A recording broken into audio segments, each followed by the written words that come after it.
At what point did loving yourself turn into treating everyone else like they don't matter? Because that shift didn't happen overnight. It crept in slowly. It started with something healthy. People learning to stop accepting disrespect. People learning to say no. People learning to walk away from situations that were genuinely bad for them. That part was necessary. That part helped a lot of people. But somewhere along the way, self-love stopped meaning self-respect and started meaning self-obsession. And before I really get into this, if you're wondering why my items are so trash, well, it's because I literally died off screen and I had to do it all again. No diamonds though. So yeah, I'm basically a newbie again, but whatever. The version of self-love that's pushed online now feels less like take care of yourself and more like you're the only person that matters. And those are not the same thing. One builds you up, the other slowly disconnects you from everyone around you. Real self-love is being grounded in who you are without needing constant validation. Narcissism is needing constant confirmation that you matter. And a lot of people confuse the two because narcissism dresses itself up really well. It uses the right words, it sounds mature, it sounds confident, it sounds healed. You hear it in how people talk now. Everything is framed around the self. My peace, my energy, my healing, my journey, my truth. And none of those words are bad on their own. But when every situation is filtered through how it affects you and only you, other people stop being people. They become inconveniences, they become obstacles, they become background noise. That's when empathy starts to disappear. When self-love turns into narcissism, other people's feelings feel like a burden. Their needs feel like pressure. Their boundaries feel like attacks. And any moment where you're not being prioritized feels like disrespect. So instead of asking, how can we work through this? People ask, what do I get out of this? Instead of asking, did I hurt them? They ask, why are they reacting like that? Instead of reflecting, they detach. You see this most clearly in relationships. People say they want love, but what they actually want is validation. They want to feel chosen, desired, admired. They want someone who makes them feel special without requiring them to show up in uncomfortable ways. Because real love isn't just affection. It's responsibility. It's compromise. It's patience. It's staying when things aren't exciting. And narcissistic self-love can't handle that. So the moment a relationship stops feeding their ego, it becomes draining. The moment someone needs reassurance, it's too much. The moment conflict shows up, it's toxic. And yes, toxic relationships exist. But not every uncomfortable conversation is abuse. Sometimes it's just two imperfect people trying to understand each other. That doesn't trend well online, though. What trends is cutting people off, leveling up, choosing yourself, and pretending detachment is strength. The internet rewards that behavior constantly. You post a quote about self-love, you get likes, you cut someone off without explanation, people hype you up.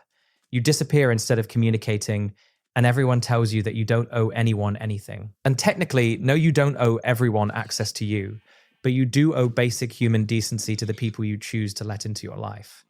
Pretending otherwise is how people end up isolated while telling themselves they're healed. Friendships suffer from this too. Narcissistic self-love turns friends into support characters. You're there to listen, to hype, to show up when they need something. But the moment you need support back, the moment you're not fun or convenient, the moment you challenge them even slightly, the dynamic changes. Suddenly they're protecting their peace. Suddenly they're overwhelmed. Suddenly you crossed a boundary. What makes it worse is that a lot of people genuinely believe they're emotionally mature while doing this. Because they use therapy language, they talk about trauma, triggers, healing, boundaries, but they use those words as shields, not tools. They use them to avoid accountability, not to grow. Healthy self-love says I value myself and I care about how my actions affect others.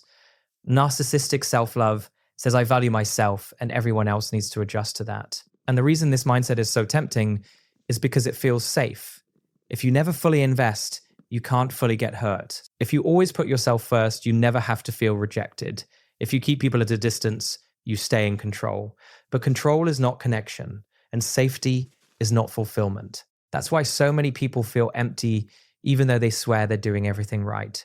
They cut off negative people, they focus on themselves, they build routines, they post progress, and yet something still feels missing. Because humans aren't meant to live completely self-centered lives. You can't replace connection with self-optimization forever. Here's the uncomfortable part. If every relationship in your life keeps ending the same way, if everyone eventually becomes the problem, if you're constantly feeling misunderstood or disappointed by others, there's a chance you're not as healed as you think. There's a chance you're just very good at avoiding vulnerability. Because vulnerability is where narcissistic self-love falls apart. Vulnerability means admitting you don't have everything figured out. It means admitting you need other people. It means admitting you can be wrong. And that's terrifying for people who built their identity around being unbothered and independent. So instead of being honest, they detach. Instead of communicating, they disappear. Instead of repairing, they replace. And then they call it growth. But growth that leaves a trail of discarded people isn't growth. It's avoidance with better branding. Real self-love is actually harder than narcissism because real self-love requires humility. It requires self-awareness. It requires you to sit with discomfort and ask yourself what you could have handled better. It requires balancing self-respect with consideration for others. It means knowing when to walk away and also knowing when to stay and work through something difficult. It means setting boundaries without turning them into wars. It means choosing yourself without erasing everyone else. And yeah, that kind of self-love isn't aesthetic. It doesn't fit into a caption. It doesn't make you look powerful all the time, but it builds something real. It builds trust. It builds depth. It builds relationships that don't collapse the second things get uncomfortable. So if you ever catch yourself using self-love as an excuse to never compromise, never apologize, never listen, never show up, it might be worth questioning what self-love actually means to you. Because loving yourself shouldn't turn you into someone who's incapable of loving anyone else. Anyway, that's my take. Appreciate you for listening.